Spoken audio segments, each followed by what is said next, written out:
आज़ादी का अमृत महोत्सव कार्यक्रम के अंतर्गत हम आपको हर दिन महान स्वाधीनता सेनानियों, क्रांतिकारियों की जीवन गाथा और व्यक्तित्व से अवगत करा रहे हैं। इसी कड़ी में आज देखिए महान समाज सुधारक स्वाधीनता सेनानी राजा राम मोहन राय के जीवन व्यक्तित्व के विविध पहलू।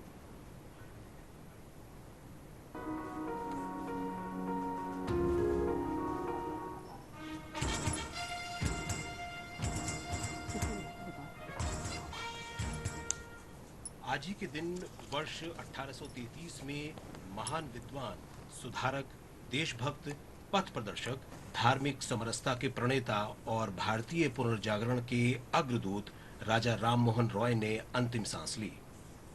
बचपन से ही उन्होंने अंधविश्वासों और सामाजिक कुरीतियों का विरोध किया। वे हिमालय में घूमते रहे और तिब्बत चले गए।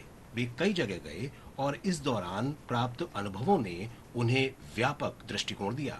उन्होंने अंग्रेजी, विज्ञान, पश्चिमी चिकित्सा और प्रौद्योगिकी के अध्ययन की हिमायत की। 1814 में राजा राम मोहन रॉय ने सामाजिक और धार्मिक सुधार शुरू करने के लिए आत्मीय सभा का गठन किया। उन्होंने विधवाओं के पुनर्विवाह के अधिकार और महिलाओं के लिए संपत्ति के अधिकार सहित महिलाओं के अधिकारों के लिए अभियान चलाया। उन्होंने महिलाओं की शिक्षा का भी समर्थन किया। 1828 में राम मोहन रॉय ने ब्रह्म समाज की स्थापना की, जो देश के पहले सामाजिक धार्मिक सुधार संगठनों में से एक था। नित्य निरंजन निखिल कारण विभु विश्वनिकेतन विकार विहीन काम क्रोधहीन विकार विहीन काम क्रोधहीन निर्विशेष सनातन। ये राजा राम मोहन रॉय ही थे जिन्होंने सती प्रथा को समाप्त करने के लिए लड़ाई लड़ी थी। राजा राम मोहन रॉय को मुगल बादशाह अकबर शाह द्वितीय ने राजा की उपाधि दी थी और उन्हें अपना प्रतिनिधित्व करने के लिए इंग्लैंड भेजा था। वो 1833 में इंग्लैंड गए। ब्रिस्टल पहुंचने के 10 दिन बाद राजा राम मोहन रॉय बीमार पड़ गए। उन्हें मेनिंजाइटिस हुआ था। 27 सितंबर 1833 को इस महान समाज सुधारक ने अंतिम सांस ली।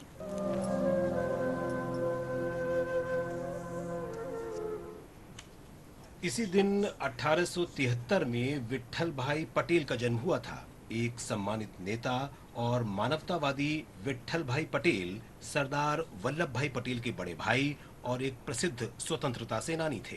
गुजरात के नाडियाड में जन्मे विट्ठल भाई ने लंदन में कानून की पढ़ाई की।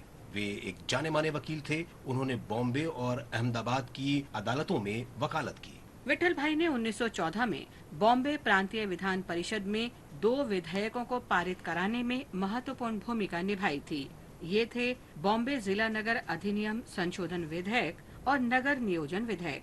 उन्हें 1917 में बॉम्बे शहर के बाहर बॉम्बे प्रेसिडेंसी में नगरपालिका जिलों में प्राथमिक शिक्षा के विस्तार का श्रेय दिया गया था।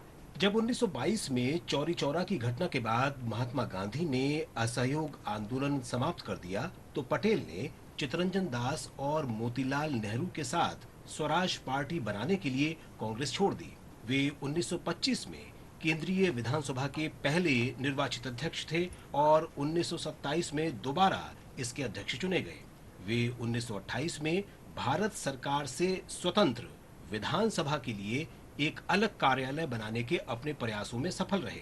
ये विट्ठल भाई ही थे जिन्होंने सदन में चर्चा के दौरान अध्यक्ष के तटस्थ रहने की परंपरा स्थापित की। अपने बाद के वर्षों में विट्ठल भाई ने संयुक्त राज्य अमेरिका और यूरोप की यात्रा की।